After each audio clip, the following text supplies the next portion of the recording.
হাঁসের মাংস নিয়ে নিলাম। হাঁসের মাংস রান্না করব। হাঁসের মাংসগুলো ধুয়ে নিলাম। এখানে আলু কেটে ধুয়ে নিলাম। আলু দিয়ে হাঁসের মাংস দিয়ে রান্না করব। এখানে পোলাও চাল নিলাম, পোলাও রান্না করব।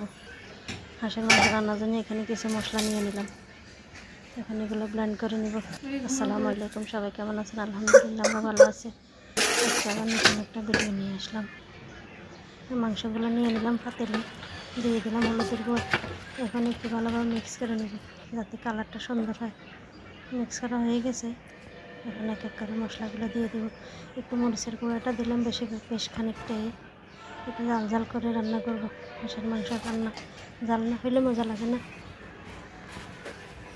এই যে এক এক করে মশলাগুলো দেওয়া হয়ে গেছে।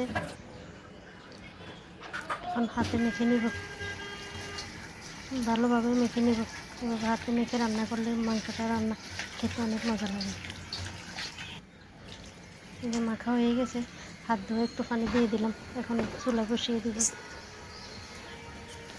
বেশ কিছুক্ষণ কষিয়ে নেব। এই যে পলক এসে গেছে, একটু নেড়ে দেবো যাতে নিচে লেগে না যায়। সব মশলাটা দেওয়া হয়ে গেছে, নিচে লেগে যাবে রান্না দিলে। তাই একটু ভালোভাবে নেড়ে দিলাম। আবার কালারটা হয়েছে অনেক সুন্দর। এই কষানো হয়ে আসছে, আর একটু কষাবো।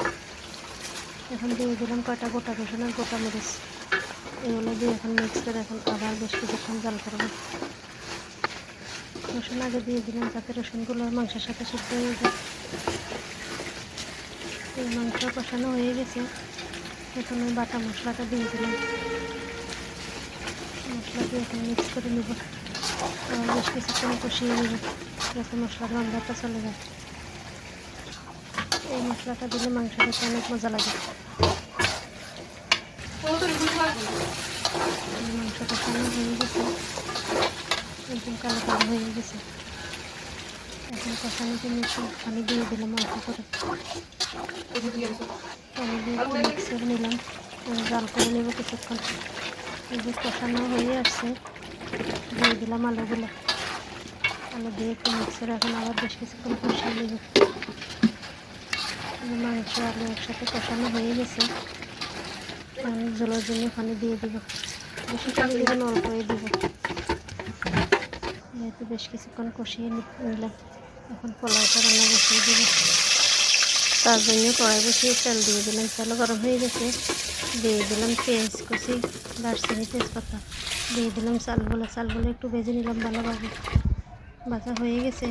এখন একটু রসুন বাটা, আদা বাটা দিয়ে দিলাম পানি, পরিমাণ মতো পানি দিয়ে এখন জাল করে নেব। এদিকে মাংসটা হয়ে আসছে, পোলাওটা বলো বসে গেছে, একটু নেড়ে দিলাম। এই মাংসটা রান্না অনেকখানি হয়ে গেছে, পোলাও হয়ে গেছে। এখন নামিয়ে নিব পোলাওটাও। অনেক সুন্দর হয়েছে পোলাওটা। এদিকে মাংস রান্নাও রেডি, নামিয়ে নিলাম। এই ছিল আজকের রান্না কমপ্লিট। এখন খাওয়া দাওয়া করব। আজকে পর্যন্তই। সবাই ভালো থাকবেন, সুস্থ থাকবেন। যে যেখান থেকে ভিডিওটা দেখেন, ভালো লাগলে লাইক কমেন্ট করবেন। আল্লাহ হাফেজ। সবাইকে অনেক ধন্যবাদ। আসসালামু আলাইকুম।